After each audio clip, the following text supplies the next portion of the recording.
আসসালামু আলাইকুম বন্ধুরা, কেমন আছেন? আশা করি আল্লাহর রহমতে ভালো আছেন। আমি আল্লাহর রহমতে অনেক বেশি ভালো আছি।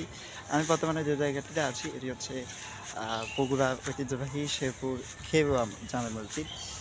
এটি সম্পর্কে আমি যতদূর জানি এটি হচ্ছে মুঘল আমলে নির্মিত একটি মসজিদ। এই সম্পর্কে বিস্তারিত তথ্যগুলো আপনাদেরকে দেব। ততক্ষণে আমার সাথেই থাকুন। ইনশাআল্লাহ আপনাদের সৌন্দর্য উপলক্ষণ করতে করতে এই তথ্য সম্পর্কগুলো জানুন।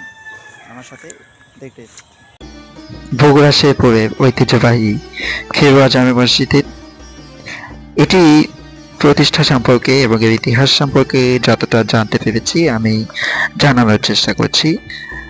এটি জানা যায় যে প্রায় 435 বছর ধরে এই মসজিদটি এখনো টিকে আছে।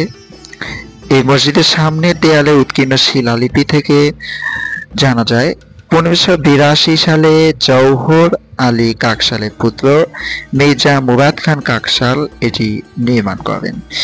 খেরোয়া মসজিদের নামকরণ স্পষ্ট নয়, সম্ভবত খায়ের গাহ থেকে খেরোয়া নামকরণ করা হতে পারে বলে অনুমান করা হয়।